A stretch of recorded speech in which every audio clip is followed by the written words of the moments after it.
Yep, share the screens, and now we are got back so to the. Fortunately, we're gonna have also the afternoon session. But anyway, so as you can see here, I mean, there has been an ongoing a kind of improvement process that we have still the tents, but we have here we have the family kitchen and the family latrine and shower.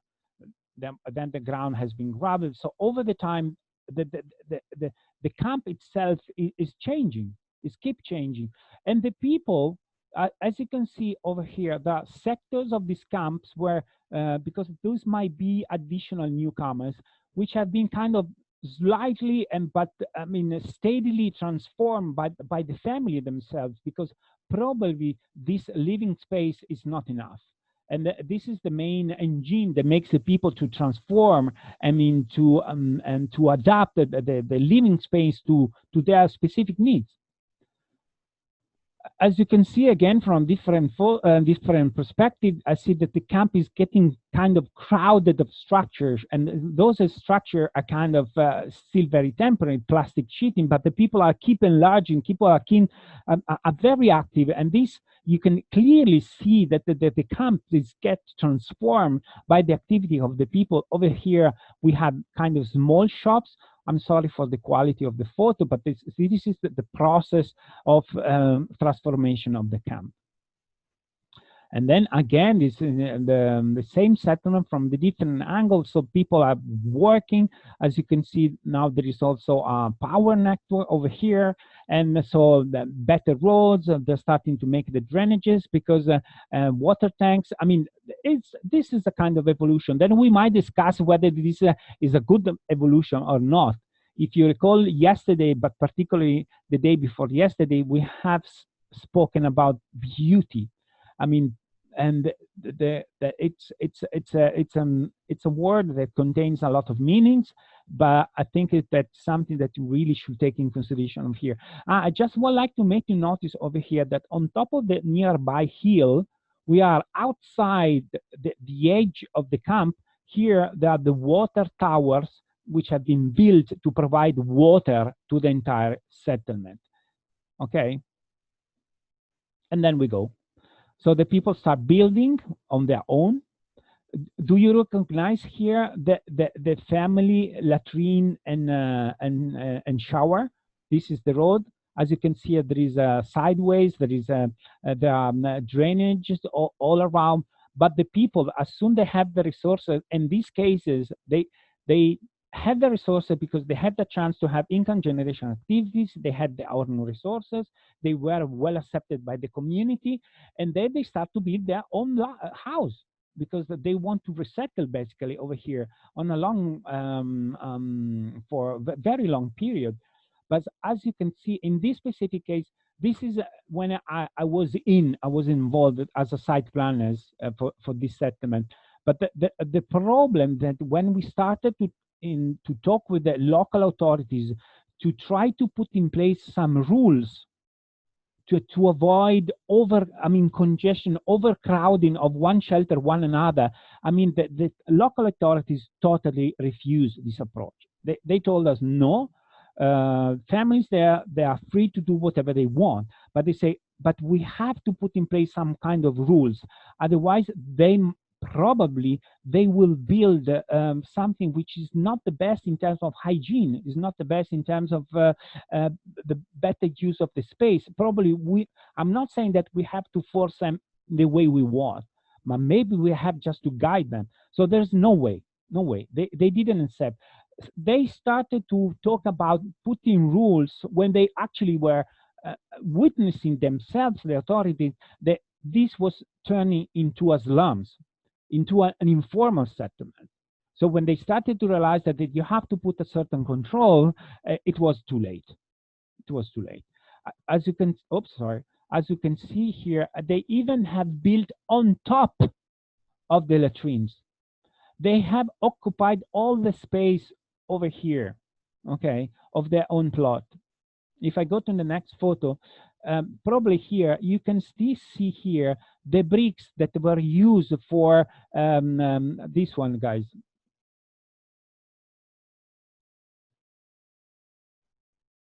those one, this walling, you see over here there is, as you can see, the kind of leftover of that walling, and uh, and this is was the result. So one shelter attached to the other one, which is in principle, I don't disagree with that. I already show you some community layouts in which the shelter were sharing one or two walls. This has some advantage over here, but the point is this goes far behind because they don't take in consideration proper illumination of the rooms, proper air circulation, and proper flow of the people over here. So it's kind of complicated. And aside of the quality of this construction material, cement hollow blocks should be forbidden on the entire planet, but unfortunately we keep using them. So as you can see, this is not the kind of evolution that we should aim for in an emergency settlement. It's something different. But this is the kind of result that you should try to think about, and whether there is a point to avoid them or to guide them in a different way. This is, I have a question that please. I noticed from the photos that there are typical materials, for example, for the ceiling, the sandwich panels, and some materials. It seems that some organization did this intervention, or the people themselves. Okay, in this specific case, which I'm well aware of, no one made anything. I mean, they did it by themselves. There was an activity which was called tents-free initiatives. So it wasn't a way to support the people to get rid of their tents and to give them. But in this specific settlement over here, it was not implemented. It was implemented just in certain camps, and the discussion was with the family, with the household, was, I mean, touching every single aspect of their shelters, from the basement in terms of insulation, walling, the kind of plastering, the kind of roofing, the construction material, but not just materials, how to, I mean, geometrically shape them to make the best use of the few available land. Okay, the plot is actually very small. I mean, we also discovered that without any rights, there were households, for example, that were selling to the neighborhood, to the neighbors, their plot, even if they didn't have the rights. But there was a market ongoing in this settlement. It was a kind of amazing. So as you can see, they turned to be a real city, small villages. And we have to think that this is might happen. Yesterday, not the day before yesterday, I show you, this is one of the refugee camps that I have designed, which was designed having in mind that this potential evolution. And I just... Giorgio, can I say something? Yeah, please. I just wanted to stress the concept that Giorgio mentioned before in the transformation that the single shelter and consequently the camp had, that was not somehow framed, and therefore you see the question of light, of air, question of also of architectural impact on the environment had, because the people were rightly so free to build, but not following any code.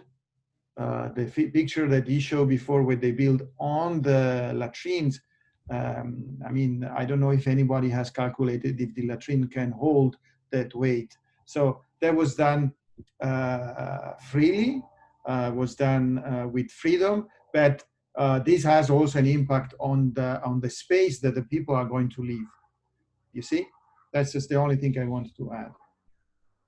Thank you. Okay, thank you, Davide. Absolutely correct. That's definitely a good point. So going back, remember that I showed you this photo, which was the settlement that was designed, but I mean, what we believe at the time, the possible scenario in which, should anything like the other sample happen, at least the structure might enable a better use of the material of the available space. And over here, as you can see on the left side, and there was the settlement as eventually was dismantled by the authority, which is a good thing. And here was the exercise that we did at the time, thinking how it might evolve in a very kind of tight and overcrowded kind of space, but with courtyards, keeping in mind to having the river passing through. And this is an occasion to have some green areas, nice places for the people to go, courtyards, shops, the boulevard I was mentioning you, because as you can see, the main axis was kept aligned with this road, with the roundabout, so that this can trigger as much as possible a positive changes. But eventually didn't happen, but which again is a good thing. But think in perspective, in long term, what might happen. Now, the very last thing I want to show. The last, why you change picture, what I want to add is that, because that example is very important. Why? Because when we designed this space, when Giorgio designed this space, he had in mind not a single shelter, not a roof, but a space where people can live. Yeah, so people can go picnicking, people can go to school, can go having a walk, and it's a city, right? Our city are designed throughout the centuries, and they use the environment. They goes according the environment, and this and the example that he brought, it is not merely a series of little houses one after the other one, because this is what we have to do. No, what they did there was thinking of the future.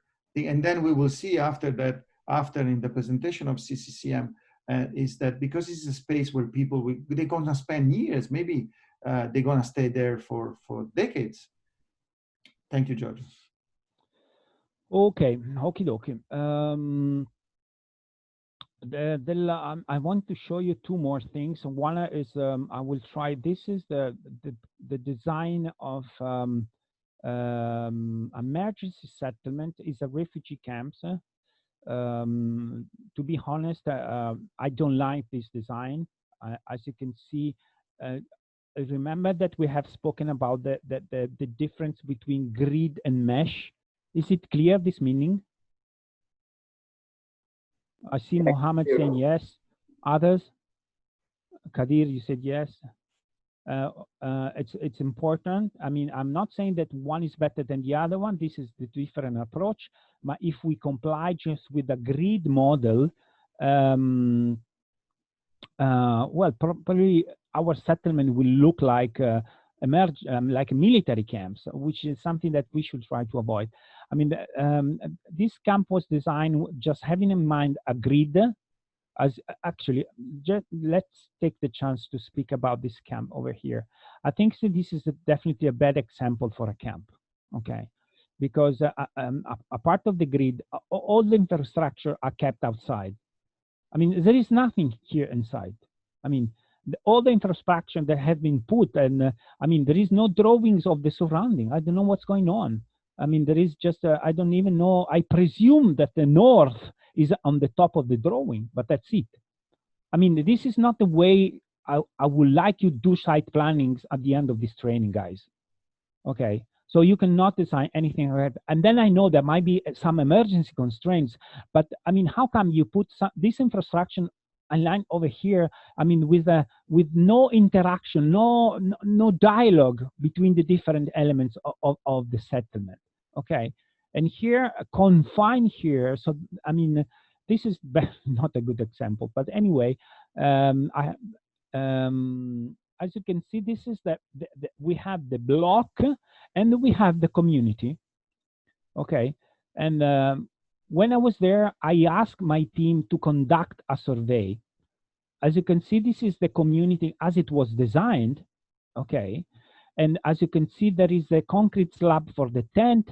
There is the family latrines and toilet, and the family kitchen over here in the middle. Can you see it? Okay. And I asked my team to conduct a survey. And what was the situation after months and months of consolidation? The people had eventually decided to settle there. And this is what we had at the time.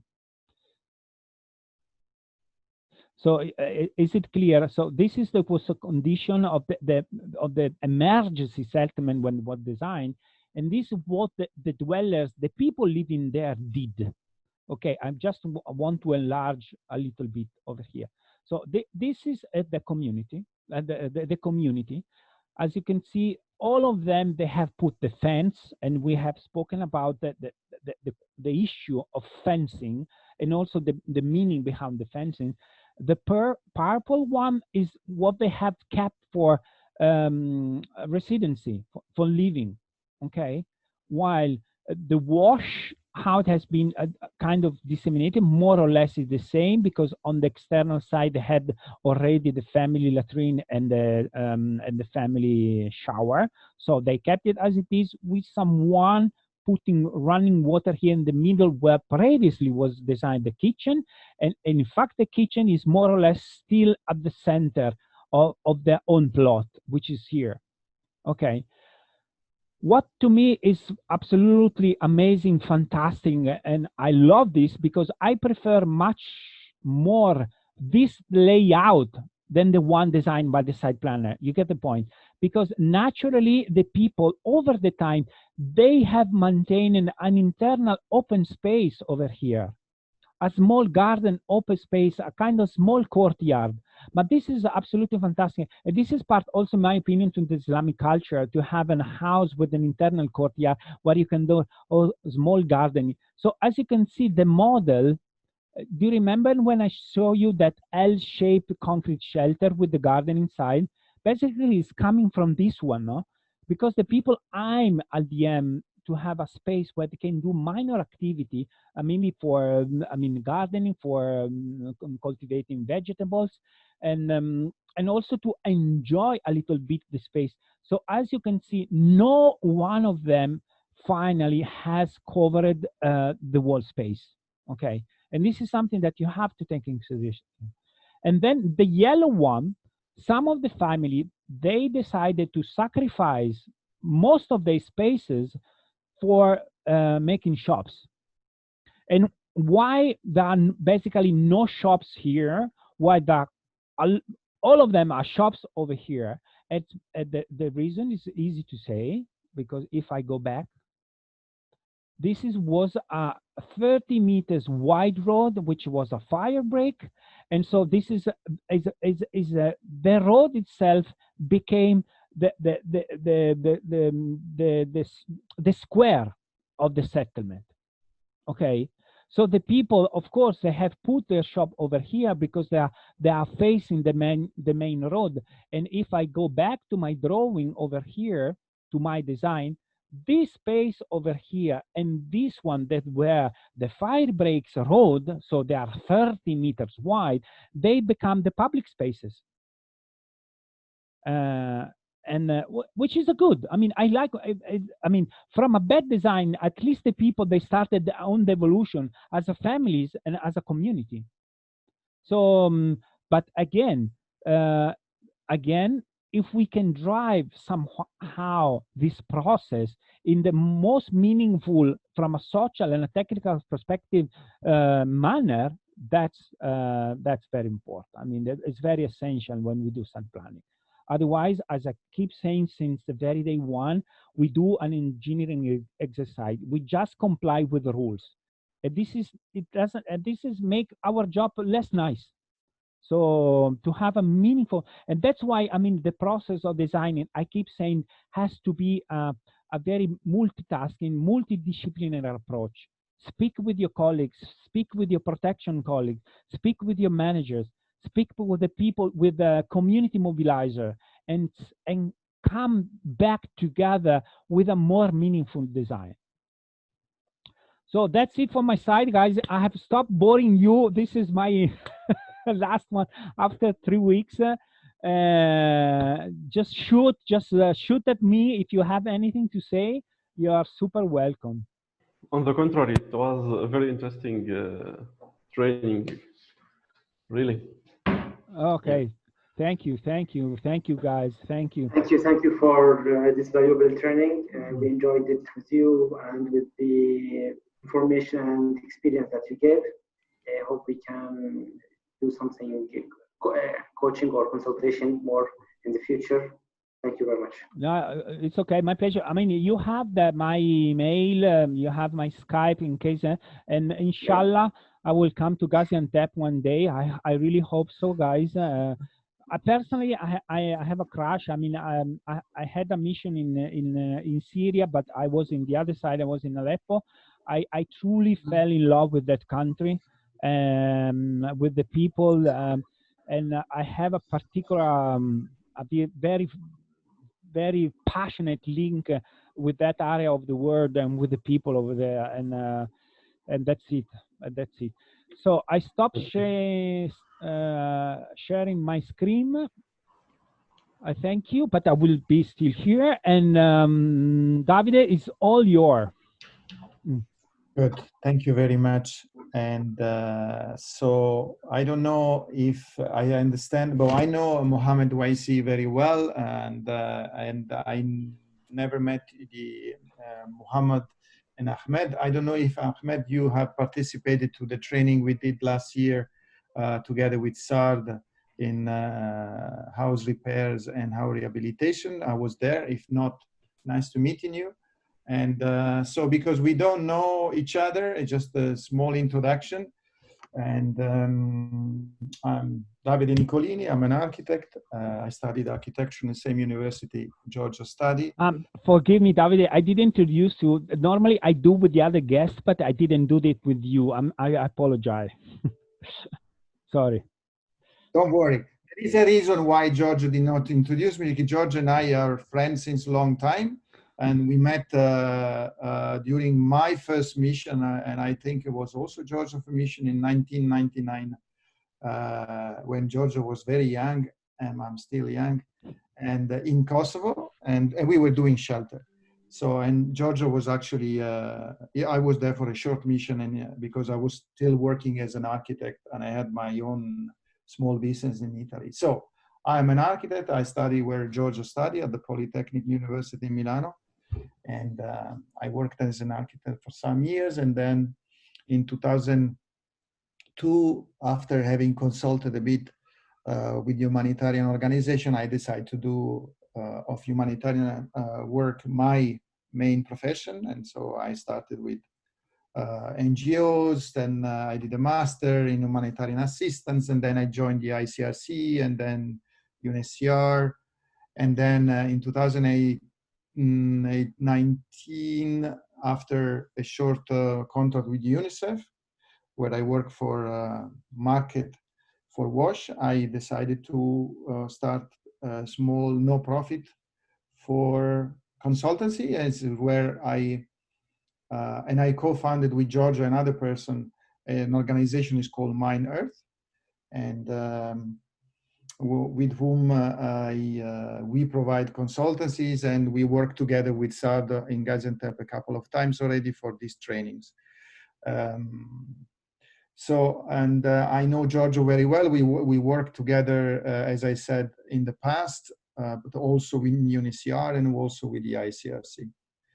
So I contributed to this training at the beginning when I worked together with the friends from SARD when we designed the training, and it was part of the proposal that SARD submitted to the CHF, not this last call, the other call. And then Giorgio took the lead in designing the details of the training together with Joanne Koish, which is also another partner of Mine Earth. And so now I share my screen. I don't see Giorgio anymore, but I hope he's still there. Yes, he's still there. I share my screen, and so I'll do a presentation. It will take some time. I don't know if you see it already, because I don't know why to move. It takes, now it should be all black, but it will come, inshallah. Hey, here we are. Do you see it? Yeah, we see. Oh, okay. So I do a short presentation on CCCM, but One thing I forgot to say is that when I was with UNHCR, I spent almost 5 years with UNHCR at the headquarters in Geneva. I was part of the global shelter cluster. And we had the various countries where the cluster were activated, divided by 3 persons. And I worked with Syria and the whole of Syria from the beginning. And not only that, with the ICRC, I did in 2010 and 11, at the beginning of the crisis, a mission based in Damascus, but I worked in Raqqa, Deir ez-Zor, Hamishli, and Hasake, and Dara, as I was water and habitat coordinator. So I understand a bit the environment, and especially what is coordination, the activation of the cluster. I've been in Gaziantep the first time in 2014 when the cluster were not yet activated, and the coordination was done by the International Refugee Rescue Committee, IRC, and then UNHCR took over. So we do this short presentation, and but before starting, I would like to hear from you and from your experiences what you think is CCCM and what is not. So I see that Mohammed Waisi it disappeared, but maybe we start from you guys if you want to tell us something about your experience with CCCM. What is CCCM for you? Maybe it's much more about the management of the IDPs movement and providing the available lands and the places that could be new settlements for them, and about the camp management itself. Not like for wash or shelter activities, but about the camp management. Yeah, thank you very much. Muhammad, do you have anything to add? Muhammad Yassin. No, actually. Okay, no problem. So what is not? What can you say what is not? If you think, what is your position within your organization, Muhammad? I am program coordinator. Program coordinator. So you deal with shelter, you deal with wash, we deal with site planning, construction of camps. Your organization is involved in camps, building camps, and managing camps. Is that correct? Yes, correct. Yeah, great. So what is not, in this case, CCM? What CCM is not doing? According to the latest update, CCM is not involved in. It's only about camp management and organizing training for the camp management and for the different committees in the camps, etc. But it's not involved in, for example, directly involved in wash activities and in the building of tents and fencing, etc. And these activities are under shelter, for example, or wash cluster. Exactly. That's correct. Thank you very much. That was a very important contribution. Thank you very much, Mohammed. Thanks. And yes, so CCCM ensures that we understand the needs of the people, and they, of course, they register people, they manage the camp, they manage the people, and they do the site maintenance. And we will see afterwards, we will go a bit more detail what they are responsible for a bit more in detail. And of course, as you said, they don't do site planning. They don't do the shelter design, the design of the single shelter. Site planning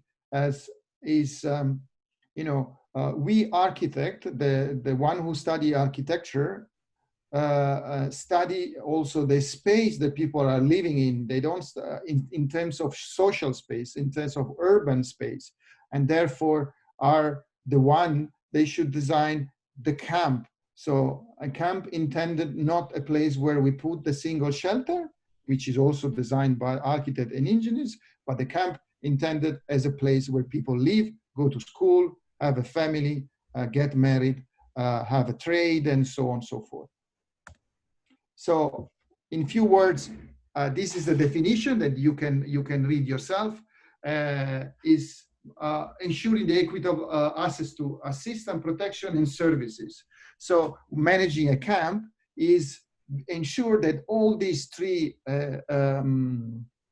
sectors, let's put it like this, are provided, are ensured. Protection is very important. You know, services has to be available for everybody according to standards, and managing a camp and working in the camp is also being sure that this is delivered to everybody, and to especially to the newcomer, and of course, and you know,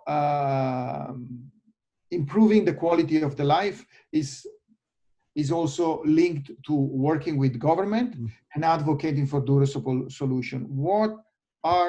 What is going to happen to the people living in the camp today? Let's talk about northwest Syria. You know, the situation, nobody knows today what the situation, how the situation will develop. Yeah. So when we design a camp, we should design the camp with in mind the fact that these people could stay there for, yes, of course, 6 months, but maybe 12, maybe 18, maybe 4 years. And as the example that Giorgio showed before, they started with tents on just the bare land, and they ended up having shops, or having schools, or having building their own shelter, because they stay there for years. The refugees in northern part of Iraq they come from Syria. Many moved there in 2012, so it is already 8 years. So you cannot live in a single tent in 8 years with a communal latrine. So we should think about that at the beginning as a site planner, but together with the managers, with who manages the camp, we should think about durable solution.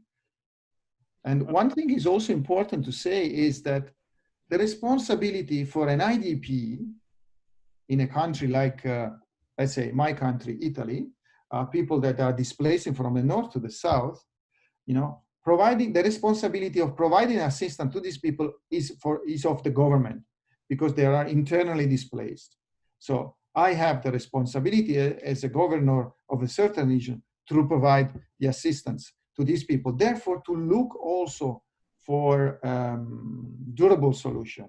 Refugee is another thing, because when they cross the border, they lose this protection, from their own government state. So UNHCR comes in providing protection to the one who crossed the border. In the case of Northwest Syria, of course, there is an authority, and they have a responsibility, but it is a bit different than have an official government.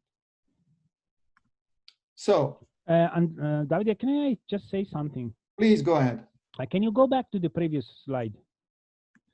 I mean, yeah, this one. No, that's okay. I mean, the session of having someone expert in camp management, it's important, because basically, as just Davide said, when you design a camp, when you build up a camp, then you have to hand over this camp in context of IDPs to CCCM, who's in charge to look after the camp.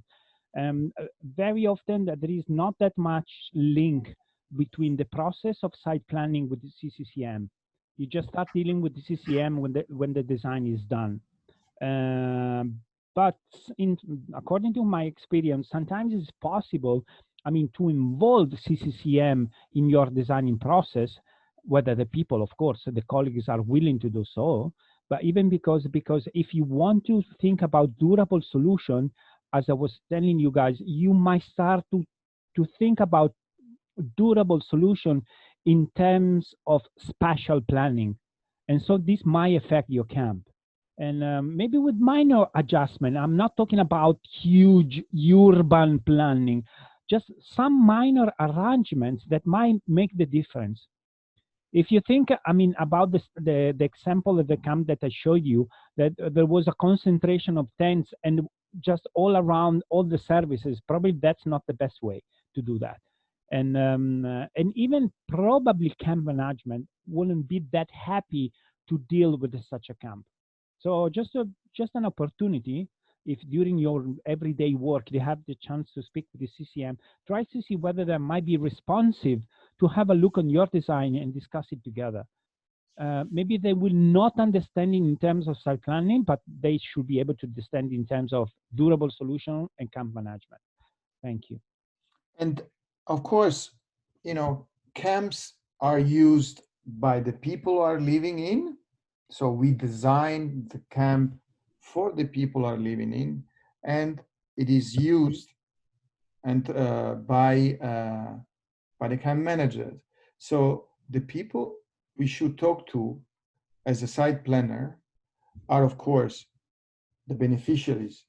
Accountability to affect the population. They should be involved in the design. We are designing a space for them.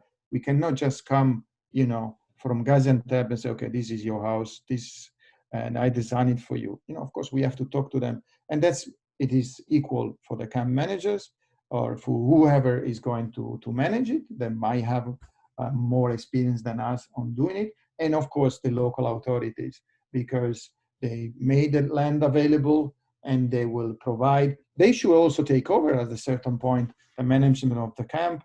They provide services, electricity, water, perhaps dislodging, or we connect our sewage system to the municipality network. So it is important that we talk, we involve all these. So the CCCM cluster distinguished 4 types of camp. Yeah. So you have the displaced population and the host community. Then you have people living outside the camps. They go to a house family, or they rent a house, or they move in a place where they can just afford to move in an hotel, for instance, or something like that. And then there are camps, mute Giorgio, camps and camp-like setting, where we have planned camps. This is what is the subject of this training. You have self-settled camps, something that happens quite frequently in northwest Syria. You have transit camps, in situation, especially in refugee situation, people crosses the border, they come and they are hosted in a place which is called transit, because they are registered, because they are giving food, they are giving some assistance if they need, and then they are moved, and then they move to a planned camp, so where they can settle for longer term. Usually transit camps could be near a border, as soon as the people cross the border. And then we have collective centers. Collective centers are considered sort of a camp because people live together, okay? This is a CCCM definition. So planned camp is clear what they are. I mean, you attend all these trainings, so our structure, they are established and by the humanitarian action with the government, and to meet whenever is possible certain standards. So you plan a camp in the way you guys have discussed during the last 3 weeks. Informal camp and informal camp is, where people just move, sometimes just under a tree or under a bridge, or, during the Mosul displacement, when the Iraqi government started the fights to regain control of Mosul, people were given transportable shelter kits because they were moving. They were moving from Mosul towards south for various reasons. And they were settling on the way. So they had some poles, mattresses, a tarpaulin where they could spend the night. So people, when move, they gather in a location for a short term. Yeah, and then perhaps because the clashes stops and they can return home, or they understand that this is not going to happen, so they look for a longer term accommodation and situation. So collective center, I think. I have a question about the informal settlement. Please go ahead. So do the CCM cluster accountable for these informal settlements, and can we do, for example, as intervention there, or extending them, or installing tents there? I think this is more linked to the single context, yeah, because in general, I would say intervening on an informal center, an informal camp where you don't have authorization, you don't have services, and you start to distribute tents, it becomes a pull factor. There is the risk that the people start to move there only because there is assistance, right? Yeah, and so you facilitate and establish of a camp where there is no any, you can give maybe assistance for 1 week or just a tent, and people move then to get the tent, and then what they do with the tent if they have to move, or you see. So I think we have to be very careful in this, especially because people settle informally in places in small groups, and they maybe they have a verbal agreement with the owner or with the local authorities. But if we start to formally assist these people, then we might create problem with the authority, problem with the ownership, and provoke a sort of a pull factor. I hope I open. Yeah. Sorry, I reply to your question. Yes. So public collective center and all the type of settlements, are unfinished buildings, schools, factories, all these things where people move in. They can move in informally in a school, but they can stay for months, and then you start to provide assistance. But of course, schools are a huge problem, because they move in maybe in summer, and then the school year starts. So what do we do? Then you start to provide tents in the courtyard for the school, or you start to build an alternative site for the IDPs. Public buildings also there. I mean, it is what is the purpose, the original purpose of the public buildings?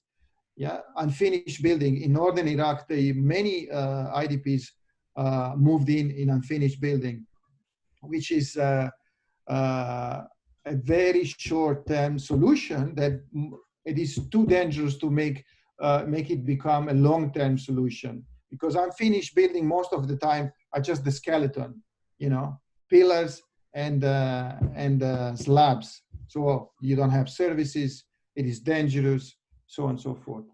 I gave already the definition of reception and transit center is where people are registered, and then they are referred to alternative housing solution. This is usual for refugees. So I cross the border, it's UNHCR there, or the government or the hosting government, and they're registering because they need to know who you are, where you come from, what are your needs, because then you're going to be provided assistance. UNHCR providing protection because it's their mandate.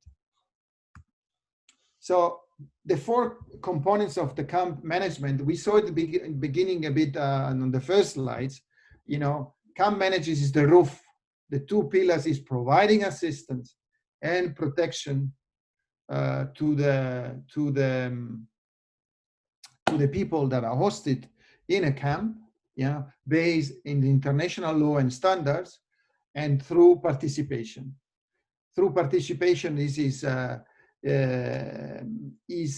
how can I say, is something that should guide each and every humanitarian intervention. Anyway, the 4 keys of camp manager are providing assistance, protecting the people based on international law and standards, and through participation. Okay? This is extremely important. Now we move to a bit something that I'm sure you discussed already with Giorgio, is the camp setup. We maintain and care about the camp, and we close the camp. And you see that here is blurring. The situation is blurring because camp setup is done by site planner, but being a camp is also something that we should discuss and deal with CCCM. This is valid also for care and maintenance, and this is extremely valid also for camp closure, because you decommission a camp. So what are the CCCM roles in these three cycles? Yeah, they administrate the camp. No, so they I don't know if you see if it is too small or you can see it. You can see, okay. You know, administrating a camp, you know, dealing with the national authority, be sure that all the normal functions, the governmental function, providing health facilities and health services, providing health education structure and education services, you know, is about administrating the camp. I will let you read this. You know, law and order, for instance, is the responsibility of the hosting government of the area, providing law and order, and be sure that law and order is provided in a civilian way. A camp cannot be militarized. You know, people should be free to go in and out and not be kept inside. Okay, but I will let you read the small thing. So camp coordination. What are the responsibilities when I coordinate the camp and between camps? You know, is harmonize the assistance between the different camps. People should be assisted in the same way, because, you know, if I'm and this, I think, in northern Iraq happened, that an agency provided caravan, another one provided tents. In the camp where the agency provided caravans, they were paved roads with electricity, solar powered electricity, and running water. You know, in another camp, because maybe it was a bigger camp, or was a camp with another type of authorization or whatever, or maybe with more people, yeah. So with a budget that had an impact, a bigger impact on the construction. So maybe there were tents, there were communal latrines, and there were water points, and there was no electricity, or in the sense to the shelter. Maybe there was only electricity, there was only light generated by generators, for instance. So what is very important when we coordinate, and this is the role of the cluster also, that there are standards in the provision of services and assistance. And this is based on the collecting the information and understanding what the needs of the people are, and the different specific issues of each and every camp under responsibility of a cluster or a camp management agency, because there are agencies that manage more than one camp. Oops. And the camp manager itself is the daily operational task. Yeah. So having clear what has happened and has to be available every day in a camp. What are the problems? You know, in a big camp like the one that Giorgio has mentioned, you know, there might be a service that some days is not available, so you have to know it in advance. You have to find a solution. There are some infrastructure that broke down, and you saw the water towers in that camp. Now you have to ensure that the water is provided every day in the quantity according to the standards, and this is responsibility of the camp management. So these three roles contribute to the achievement of the CCM goals, which are providing assistance and protecting people. Okay? Now, the camp closure. The camp closure, I mean, is based on certain guiding documents that are mentioned on that, and the solution of, I mean, why we close a camp? Because people goes back home, or they settled somewhere else, or are integrated in the community that originally hosted them. You know, so they leave the camp, and perhaps because they got a job, they integrated in the society, they got a job when they were in the camp. Now they can afford to rent a small house and they move in there. Yeah. Or when we talk about refugees, they are resettled somewhere else, either in the hosting country or in a third country. You know, the many goes, they can go to Germany, to Switzerland, US, and these are very small numbers. Or move, you know, and they say, okay, I had enough to be in a camp.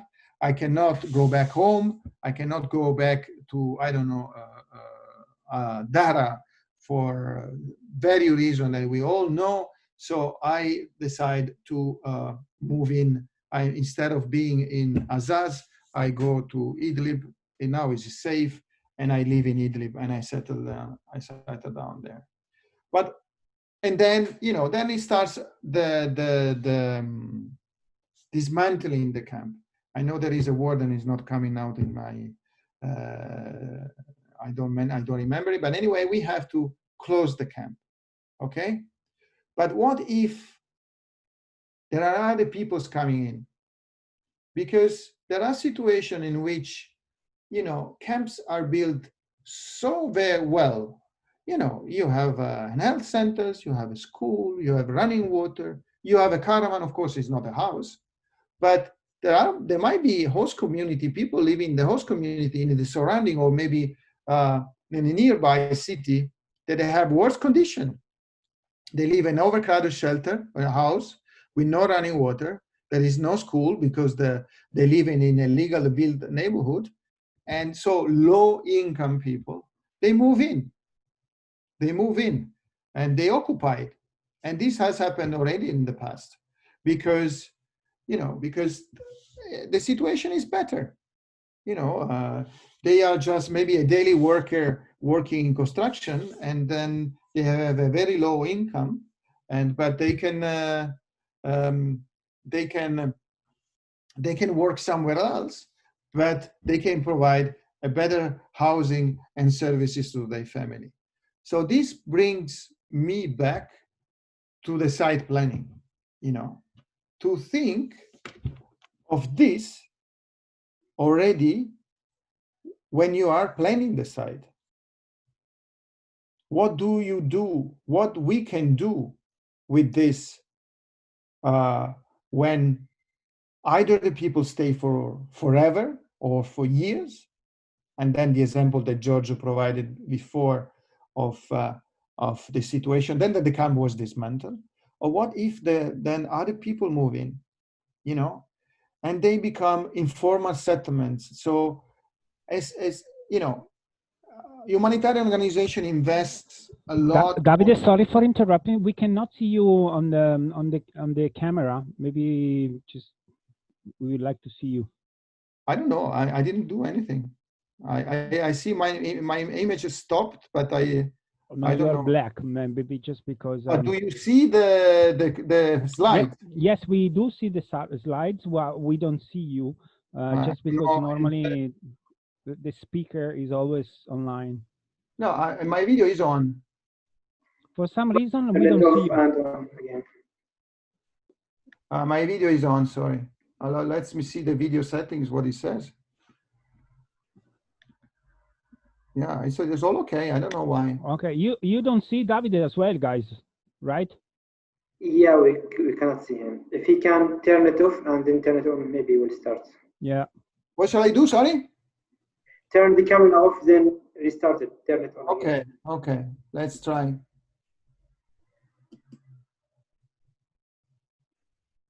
For some reason, you're still black. Yeah, now I stop it and now I restarted it. Well, it's black. Yeah, I'm sorry. No, it's okay. Okay. Now, that was the last slide anyway, but let me go back now. How can I do this?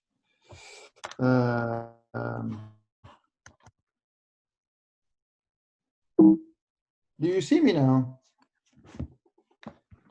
No. We see your screen, but we don't see you. Such a strange thing. You see that yeah. Well, anyway, this is correct. I don't know. Is everything's fine? Anyway, so that was the last slide, and yeah, the presentation is finished. I don't know if you have questions, if there are points that are not clear, if I went too quick, or if I added something that you did not know, or and you want to clarify.